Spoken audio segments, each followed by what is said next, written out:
जी नाज़रीन, मां हिन वक़्तु मौजूदु आहियां तालका अस्पताल सकरन में, जिथे अस्पताल इंतज़ामिया ऐं पैरामेडिकल स्टाफ पारां हुज़ूर सरवर कायनात सल्लल्लाहु अलैहि वसल्लम जिन जो जश्न विलादत मल्हायो वियो आहे, जंहिंमें डॉक्टरनि ऐं स्टाफ खां सवाइ शहर जी मुख़्तलिफ़ मकतब फ़िक्र जी शख़्सियतुनि बि शिरकत कई आहे।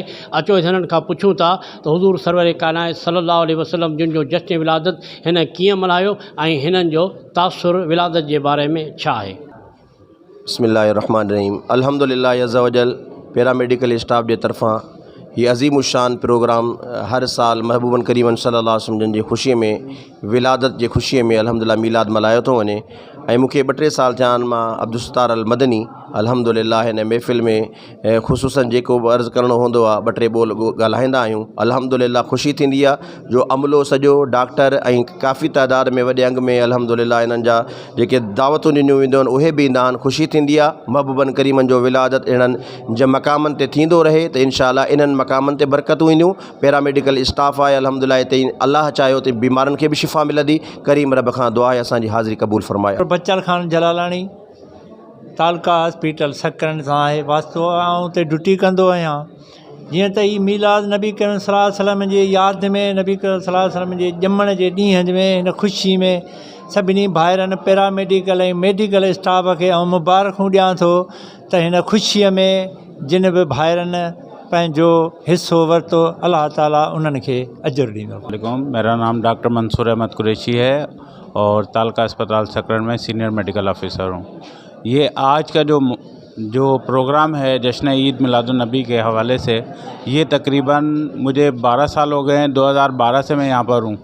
तो हर साल इसी तरीके से जोशो खरोश से ये बनाया जाता है और हम दुआ करते हैं कि ये हर साल इसी तरीके से मनाते रहें और अल्लाह पाक हमारे पर जो है वो बरकतें देता रहे। बिस्मिल्लाहिर्रहमानिर्रहीम।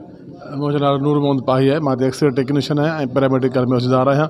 अल्हम्दुलिल्लाह असां हर साल पैरामेडिकल जे प्लेटफार्म ते ऐं डॉक्टर्स जे इतिहाद सां जश्न ईद मिलाद मल्हाईंदा आहियूं।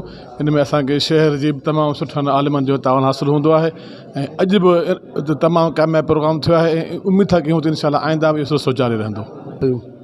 अल्हम्दुलिल्लाह हर साल असां महबूबनि जो मिलाद हिते डॉक्टर ऐं स्टाफ सां गॾु अल्हम्दुलिल्लाह मल्हाईंदा आहियूं। ॾाढी ख़ुशी थींदी आहे ऐं इंशाअल्लाह इरादो था कयूं हर साल सरकारी मदीना अलैहिस्सलाम ईअं इंशाअल्लाह मल्हाईंदा रहंदासूं ऐं मरीज़नि जी बि ख़िदमत कंदा रहंदासूं इंशाअल्लाह। शाहनवाज़ पहुर आहे ऐं मेडिकल ऑफिसर आहियां हिते तालका अस्पताल सकरन में।